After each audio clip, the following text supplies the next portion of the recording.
आरसा उच्च विद्यालय भारप्राप्त प्रधान शिक्षक श्री लक्ष्मीधर मल्लिक द्वारा होइथिबा दुर्नीति को 3 वर्ष पूरिला।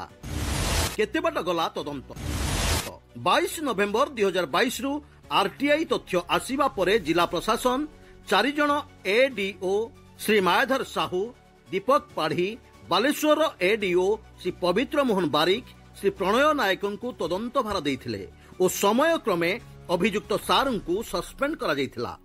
सेतेबेले सार भद्रक जिला बणिया उच्च विद्यालय रे थिले, किंतु आदेश उठिबा परे सार एबे राणीताल उच्च विद्यालय रे कार्यरत। एठी प्रश्न उठुछि वर्तमान 4 जन एडीओ सारंक परे जने जूनियर बीईओ भंडारी पोखरी को तदंत भार किपरि मिलिला?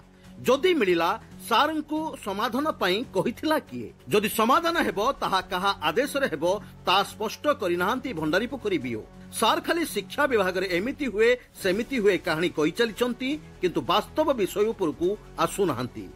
आसंतु संपूर्ण विवरणी पई जिबा आम ब्यूरो चीफ अभयपति पाखकू। अभय शिक्षक लक्ष्मीधर मल्लिक जे कि 3 वर्ष तले दुर्नीति अभियोग रे धरा पड़िथिले, किंतु एबे तदंत बाटबणा कोन रहिछि तदंतर स्थिति? हाँ देवासी एक संगीन कथा तिहिड़ी ब्लॉक मुकुंदपुर पंचायत आरसा हाईस्कूल ले घोटाला होईछि। 42 लाख टंका काम पाखरु 18 लाख रु अधिक टंकार दुर्नीति होईछि। ये दुर्नीति की धरिछन्ति गाँ लोके नुहे, खुद एसएमसी कमिटी तनाघना करिछि। तनाघना खाली करी नहीं, आरंभ करिछला आरटीआई रे तथ्य मागिथिला। गोटिक परे गोटिए तथ्य मागिबा परे जेतले घोटाला धरा पड़िछि, शिक्षा विभाग एवं सरकार बहादुर उभय अनुभव कले कि यह दुर्नीति होईछि। तुरंत संपृक्त प्रधान शिक्षक मल्लिक सार को से हाईस्कूल निलंबित करि नै बसै देले हेडक्वार्टर।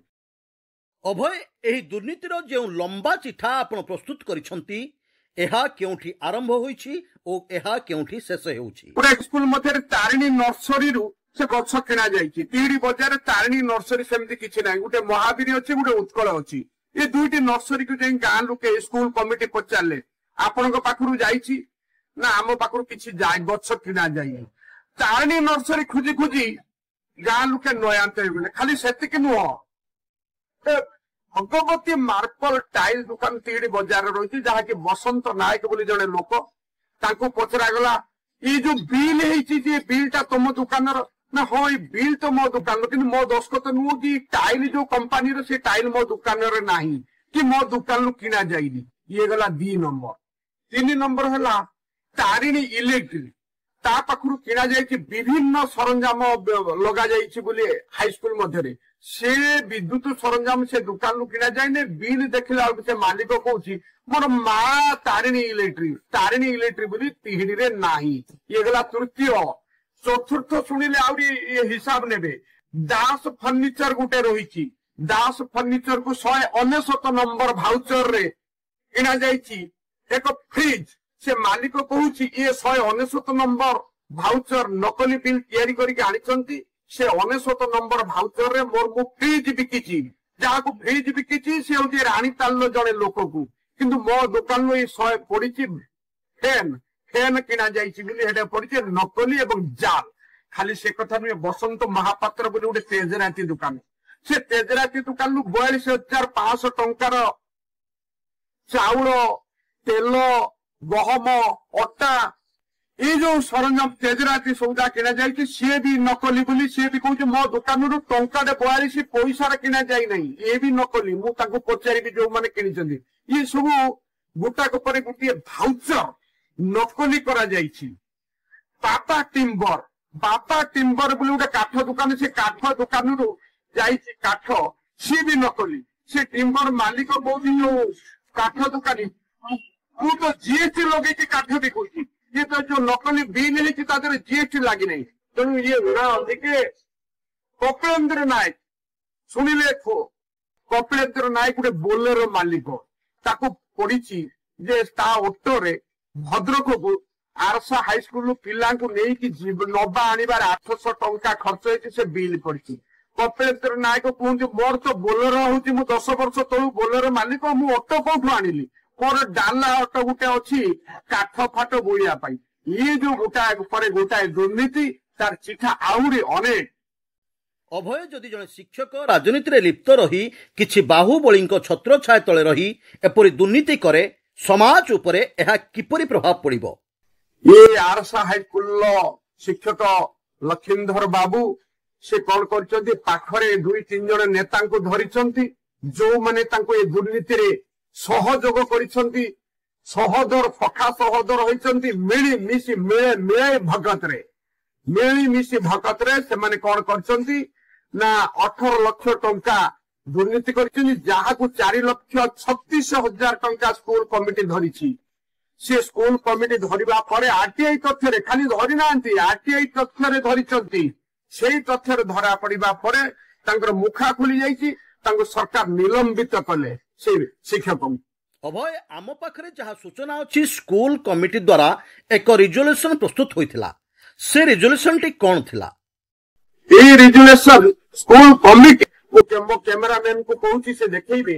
ଏଇଭଳି ୟୁନିଟି ରେଜୁଲେସନ ସେମାନେ କରିଛନ୍ତି ଏବଂ ତଥ୍ୟ ସହ ବର୍ତ୍ତମାନର ପ୍ରଧାନ ଶିକ୍ଷୟିତ୍ରୀ ପ୍ରଜ୍ଞା ପରିମିତା ସାହୁ ତାଙ୍କୁ ଡକାଇ ସ୍କୁଲ ଏସଏମସି କମିଟି ଏବଂ ଗାଁ ଲୋକେ ମିଳିମିଶି ଅଭିଭାବକ ମାନେ ସମସ୍ତେ ହାଇସ୍କୁଲ ସାରା ହଲରେ ବସି ଡକାଇକି ଯେ ଏଇ ଯୋଉ ଆରଟିଆଇ ତଥ୍ୟ ମଗା ଯାଇଛି, ଏ ଆରଟିଆଇ ତଥ୍ୟରେ କିଛି ସତ୍ୟତା ଅଛି, ଆପଣ ଏହାକୁ ଜିଲ୍ଲା ଶିକ୍ଷାଧିକାରୀ, ବ୍ଲକ ଶିକ୍ଷାଧିକାରୀ, ବିଧାୟକ, ମନ୍ତ୍ରୀ, ଜିଲ୍ଲାପାଳ, ଉପଜିଲ୍ଲାପାଳ ଏବଂ ଭିଜିଲାନ୍ସକୁ ପ୍ରଦାନ କରନ୍ତୁ।